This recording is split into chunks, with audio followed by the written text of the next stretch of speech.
Alhoewel dit maar nog net 9 uur die oggend was, het Steven reeds aan middagete gedink.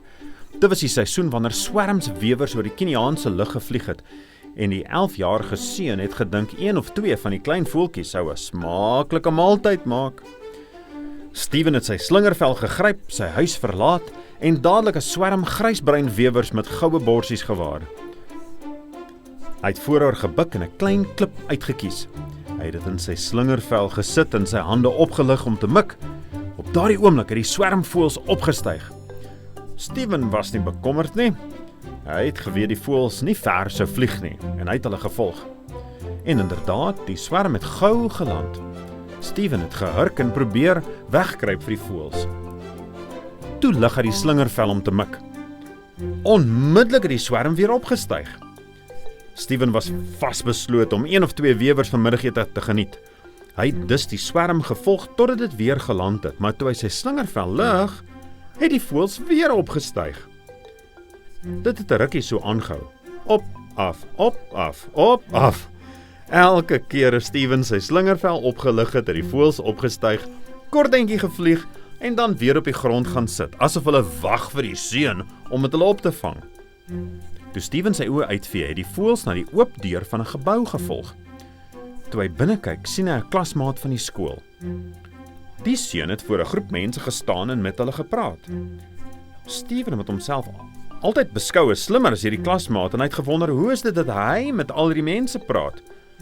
Toe hoor hy 'n man se stem wat sê, "Kom binne, kom binne." 'n Ou man het hom genooi om deur die deuropening te kom en te luister hoe die ander seun 'n sendingverhaal tydens Sabbatskool vertel.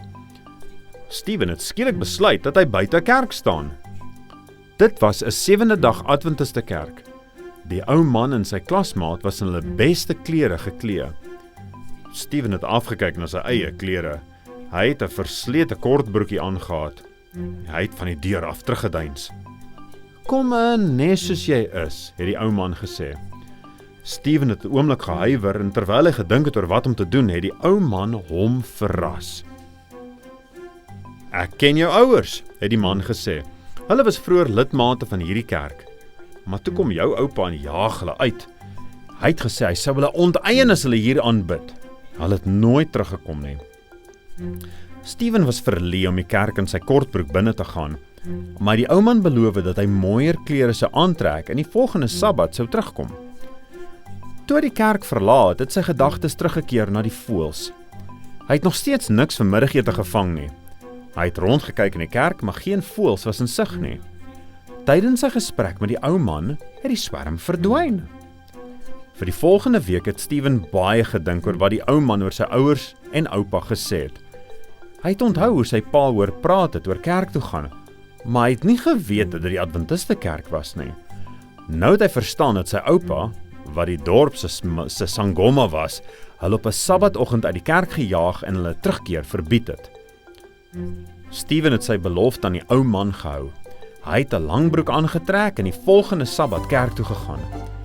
Die mense was hartlik en verwelkomend. Hy was mal oor die sang en hy was verbaas dat al die ander kinders al die woorde uit hulle koppe geken het. Hy het die volgende Sabbat en die volgende teruggegaan en kort voor lank het hy al die woorde van die liedjies geken en hy het ook die sendingverhaal vir die Sabbatskool vertel.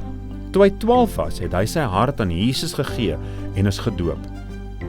Vandag is Steven 'n leier van die 70 Adventiste kerk in Kenia. Hy is verbaas dat God 'n swerm voëls gebruik het om kerk toe te lei. God weet wat ons aandag sal trek en ons na hom sal bring, het hy gesê. Met Moses hy 'n brandende bos gebruik om sy aandag te trek, met my 'n swerm voëls. God kan die natuur gebruik om ons na hom toe te lei. Een van die sendingprojekte vir hierdie kwartaal is 'n skool in Kenia waar kinders oor die God van die hemel kan leer. Dankie dat julle vrygewig aan hierdie belangrike projek gee.